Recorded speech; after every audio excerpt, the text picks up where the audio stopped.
to go into district play with more faith in your defense than PSJA did after holding Economides to only 14 points. Julian Garza with a big interception right there, and PSJA coming up with the win.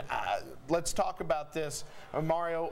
PSJA, one of those interesting teams. We usually have teams that click on offense and are a little suspect on defense. PSJA is just the opposite. They haven't quite started going on offense yet, but that defense looking good. And I think as long as they have the defense, they'll still be able to do it. A lot of teams say that their defense kickstarts their offense, and in this case that might happen. It might take some time though, but at least if their defense is there, they'll be able to hold opponents down and be able to sneak in the occasional touchdown or two.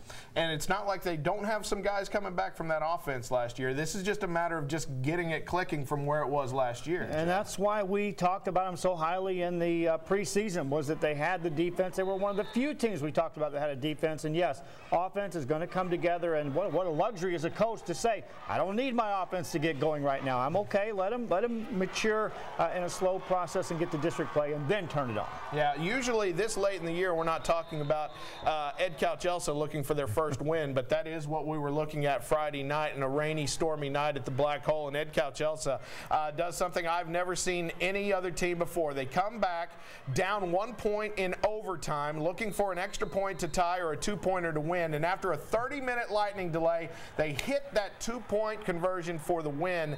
And Ed Couch-Elsa gets their first win over Edinburgh North. Joe, that was a huge, huge game for Ed Couch-Elsa going into their bye. From what I hear, they drew lots to see who would hold. No one drew the right straw, so they said, okay, let's just go for two, and they won the game. But, you know, how about Edinburgh North? What a way to lose after winning the way they won their first two games. But Ed Couch got to win. Yeah, Edinburgh North still the cardiac cats. Ed Couch-Elsa, that's pretty strong stuff to come out and do that two-pointer right after the delay. They have to feel lucky, and they have to feel like they could do anything at this point.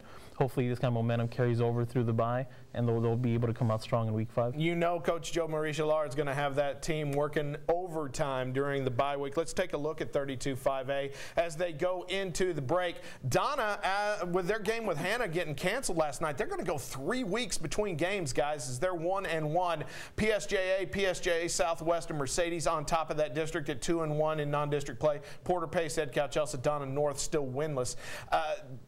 Do we have to worry about Donna going 3 weeks without a game, Joe? Well, if Bowen was coming back, I'd say no, because that's 3 weeks closer to him getting to play and everyone else is healthy. You know that.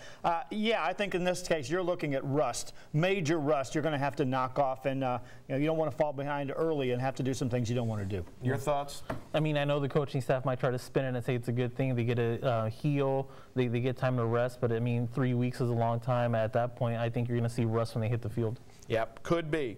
We'll see how Donna bounces back in 2 weeks for their next game. Meanwhile, coming up next on Sunday Sports Extra, we're going to talk about our top performers of the week. And you got to think that Port Isabel's one of those top performers. 3-0 by the Bay are the Fighting Fish. Plus, how about another 3-0 team? Yeah, Weslaco East. Are they the best team in the Valley? They sure looked like it on Friday.